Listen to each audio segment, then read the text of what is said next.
Hola, hola, bienvenidos a una nueva clase virtual de Aprender, el canal número 1 del derecho en el mundo hispano. Y en esta clase vamos a continuar analizando el libro La teoría pura del derecho de Hans Kelsen y vamos a estudiar el capítulo 9 que se denomina la estructura jerárquica del orden jurídico. Pero antes de comenzar, hay algo que quiero contarte. Y es que en la descripción de este video vas a encontrar los enlaces a todas nuestras redes sociales para que no te pierdas de ningún detalle.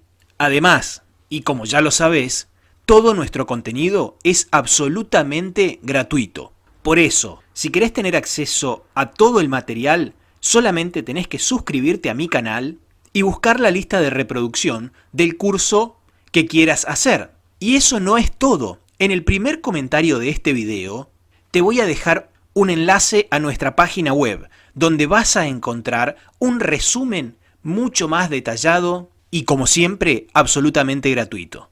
Ahora sí, sin más dilaciones, comencemos con esta clase. Tal como lo pueden apreciar del título que lleva este capítulo 9, que dijimos que es la estructura jerárquica del orden jurídico, acá vamos a hablar sobre cómo se organiza jerárquicamente un orden jurídico.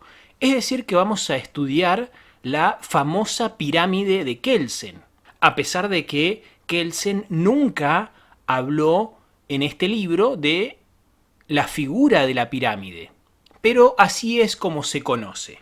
Pero para comenzar, vamos a ver cuándo es que un conjunto de normas forman un orden jurídico.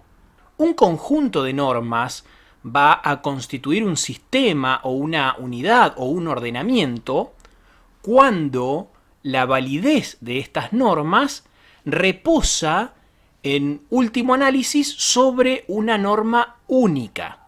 Y esta norma única es la norma fundamental, porque es la fuente común de validez de todas las normas pertenecientes a un mismo orden.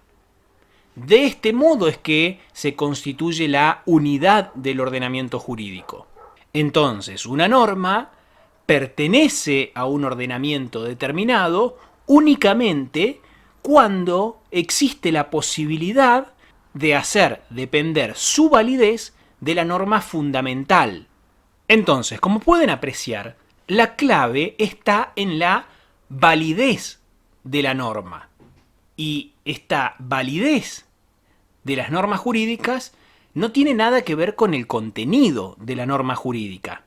Es decir, que la validez de una determinada norma no se ve afectada por el hecho de que el contenido de esta norma se halle en oposición con un valor moral o cualquier otro valor. Así, por ejemplo, puede ser válida una norma que permita el aborto y también puede ser válida una norma que penalice el aborto. Y todo esto dentro de un mismo ordenamiento. ¿Por qué? Porque la validez no tiene nada que ver con el contenido de la norma, sino que una norma jurídica va a ser válida si es que ha sido creada de una manera particular. Es decir, según reglas determinadas y de acuerdo con un método específico. Y este es el único derecho que es válido, que es el derecho positivo, el derecho que ha sido puesto. Y la positividad de estas normas residen en el hecho de que proviene necesariamente de un acto creador. De modo que, tal como lo vimos en clases anteriores, es independiente de la moral y de todo otro sistema normativo. Pasemos ahora a analizar cómo está compuesta esta famosa pirámide de Kelsen. En la cúspide encontramos a la norma fundamental. Un escalón más abajo encontramos a la primera Constitución. Más abajo vamos a encontrar a las normas generales, que son las leyes, los decretos, los reglamentos. Un escalón más abajo encontramos a las normas individuales, que son las sentencias, que afectan solamente a una persona, los actos administrativos y finalmente los actos de aplicación y ejecución. Como pueden apreciar, las normas que se encuentran más abajo están subordinadas a las que están más arriba. Y de este modo es que mostramos que estas normas que están debajo en la escala jerárquica han sido creadas conforme a las normas que se encuentran arriba. Por ejemplo, podemos tomar, la coacción que ejerce un individuo sobre otro cuando lo priva de su libertad encarcelándolo. Así, supongamos que Juan comete un delito que tiene como sanción una pena privativa de la libertad, es decir, una pena de prisión. Pero ¿por qué es válido el hecho de que la policía arreste a Juan y lo encarcele? Bueno, esto es válido porque este acto de coacción es un acto jurídico que pertenece a un orden jurídico determinado. Porque el acto de coacción que ejerce el policía está prescrito por una norma individual que estableció un tribunal. Y esta norma individual, dictada por un tribunal, es válida porque ha sido creada conforme al Código Penal, que es una norma de carácter general.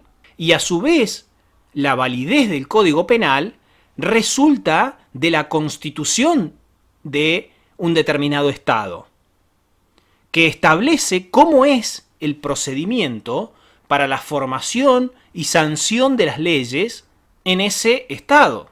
Ahora bien, el problema se presenta cuando queremos determinar cuál es el fundamento de validez de la Constitución. Y en este caso podríamos remontarnos hasta una Constitución más antigua, pero siempre llegaríamos finalmente a una primera Constitución que es establecida por un usurpador del poder, por alguien que derrocó a otra persona, o por un grupo de personas que fundan un Estado nuevo. Y según Kelsen, esta primera Constitución es válida porque ha sido creada conforme a una norma fundamental, y esta norma fundamental no es una norma que ha sido puesta, sino que ha sido supuesta. Es decir, que según Kelsen, la norma fundamental es una hipótesis.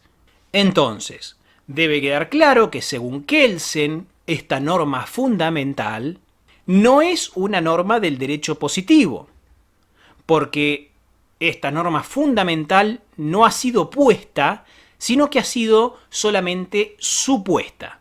Y esta hipótesis permite a la ciencia jurídica considerar al derecho como un sistema de normas válidas. Y la validez de esta norma fundamental se basa en su eficacia. Es decir, que si se logra que los individuos a los cuales esta norma fundamental se dirige la acepten y se comporten conforme a esta norma fundamental, se considera que esta norma fundamental es eficaz. Una vez que es eficaz, es que adquiere su validez. Y posteriormente, todas las normas que se desprenden de ella adquieren su validez en tanto y en cuanto sean creadas conforme al procedimiento que establece la Constitución. De esta manera llegamos al final de la clase de hoy. Esperamos que te haya servido y nos gustaría leer tu comentario. Como te lo adelanté cuando iniciábamos este video, todo nuestro contenido es absolutamente gratuito y nos financiamos únicamente a través del aporte voluntario de nuestros estudiantes. En el primer comentario te dejo también un link para que, si podés, nos ayudes con una pequeña donación que nos ayuda a seguir creando el mejor contenido para millones de estudiantes.